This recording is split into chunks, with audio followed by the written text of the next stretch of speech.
So today I wanted to go over the tune I Got Rhythm, also known as Rhythm Changes, or just Rhythm sometimes, and why it's actually a lot easier than you think.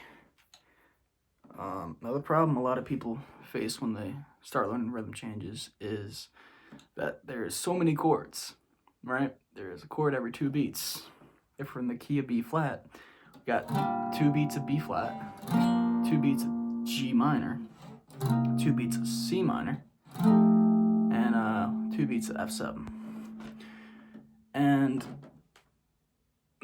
myself included, when I started learning this, I was like, wow, do I have to play every chord? Is it going to be like...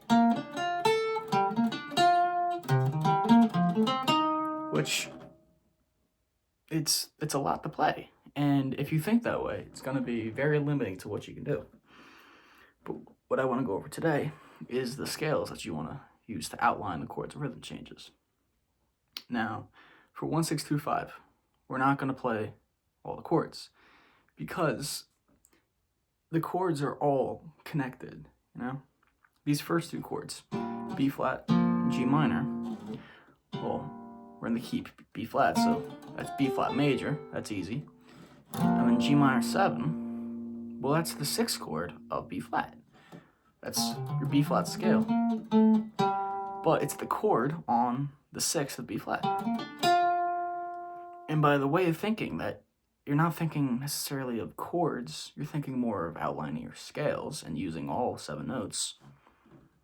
You don't have to play B flat and G minor as 2 separate things. It's just one thing. And it's the same thing for C minor 7 to F7. You might play it as, oh, this is the 2 to the 5. But what you could do instead, and what I choose to do, is play it all as F7, right? Now F7 is F7, but C minor is the chord on the 5th of F, right? Go F to the 5th, and you play your chord. That's your C minor 7.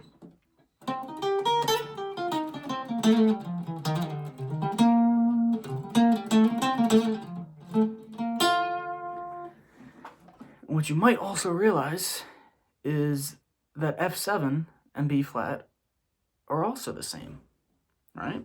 Because F7 is just the chord on the 5th of B flat, right? Go at B flat to the 5th, play a chord, and now you have your F7. So what you could do, it's possible, right? It's an option. You can play all B flat on the first 4 bars of rhythm changes and totally get away with it. That's something you can do, and it's something people do sometimes for a certain sound. Now, what I like to think of it as B flat and F7 is because there's certain things that I like to do on B flat, and there's certain things I like to do on F7, and they kind of complement each other. It's part of that whole tension and release kind of thing that is in all of music, right? So you got B flat, and then your F7.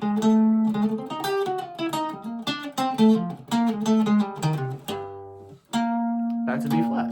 And that's just the sound that I like to use. So, now for our first 4 bars, instead of playing a chord every 2 beats, we're going to play each chord, or each measure is its own scale. So it's going to be in rhythm, right? B flat major up, F7 up, B flat major up, and F7 up.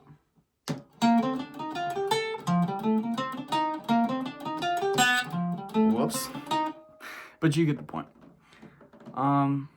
Yeah, and that's it.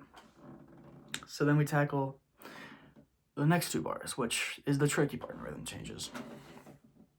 It's written usually as some sort of B flat major to B flat 7, then to E flat, and then one of 2 things. In older kind of stuff, like in the original I Got Rhythm, it's an E diminished, but in a lot of bebop stuff, it's A flat 7. Now, you can play those movements, but I suggest for like your basic rhythm changes, you're not even going to play either of those. You're just going to play it as B flat 7 E flat 7. That's it.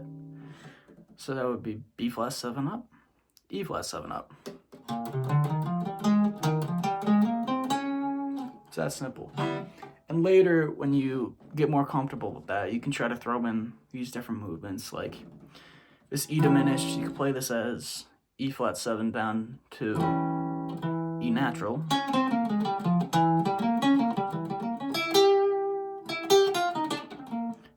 And then you could also play A flat 7, right? Yeah. And that would be 2 beats of E flat and 2 beats of A flat. But I'd stick to just B flat 7 and E flat 7 for now. And the last 2 bars, it's different for which A section you're on. But for the first A, it's just going to be B flat up and F7 up.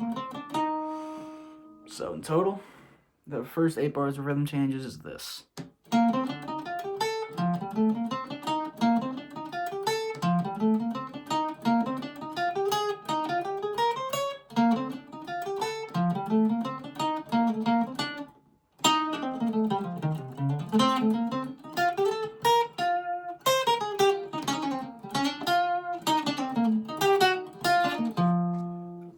And that's just using that scale, and that's rhythm changes. It's that simple. You don't need to think of a chord every 2 beats. That makes it too busy, and you don't want to play that every time. Now, for the second A section, there's just one subtle difference, and it's the last 2 bars. Because instead of playing B flat up, F7 up, we need time to prepare for the bridge. So it's just going to be B flat up and down, and that's going to sound like this.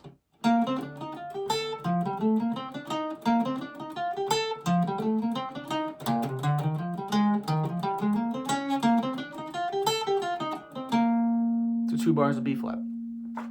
And then we get to the bridge, which I think is the most interesting part of it. We have 4 dominant chords. So we're on D7, going to G7, C7, and F7. And there's no fanciness here. It's D7 up and down, G7 up and down, C7 up and down, and F7 up and down. And that's going to sound like this.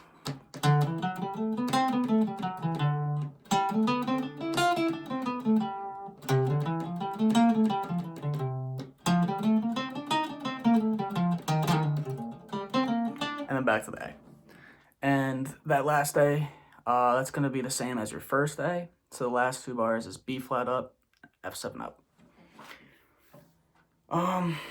Yeah, so those are your scales for rhythm changes. And I wanted to go over just a little bit of what you might do on these. Like, let's go over the bridge, for instance. D7. Now, you want to know a bunch of things to do on D7, and a bunch of things on each degree of the scale. Particularly, there's 7 degrees of D7. It's not just the 4 notes. So you want to know your scale up and down, but you want to know that from each degree of the scale. So do it from the 2 now, go up to the root, back down, and keep going. To the second, 4 goes to the 3rd, and you would keep going until you hit D7 again, and come back down. You also want to know your thirds, which is play a note, skip a note, from each degree of the scale. And then back down. You want to know your triads, which is play a note, skip a note, play a note, skip a note. Play the next note, yeah.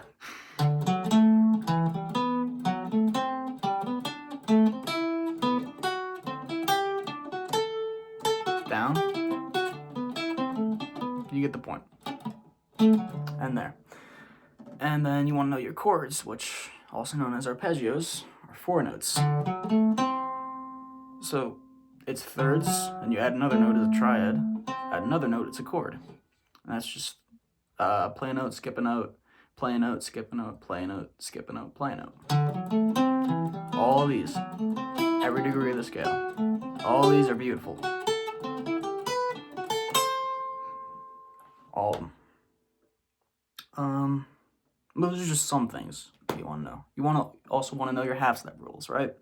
And this is really good for descending, and it keeps your strong notes on the beat, like that, or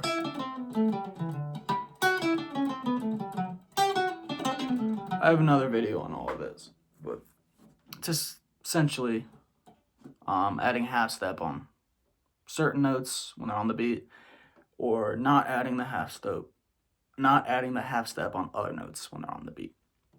So let's make a line. How about let's come down, starting on beat 2, descend from the 5th, D7, with 1 half step. We're gonna land on 7th, 1, and let's do a pivot from the 7th. Yeah, let's do that.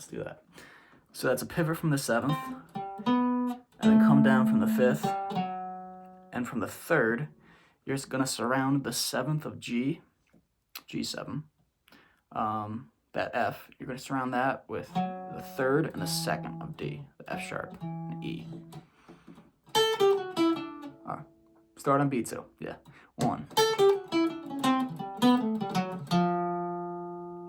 Yeah, I like that. Let's see what I can do out of that, just off the bat.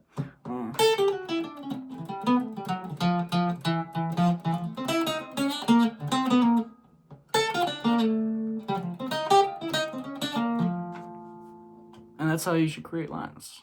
And there's a bunch of stuff you want to practice.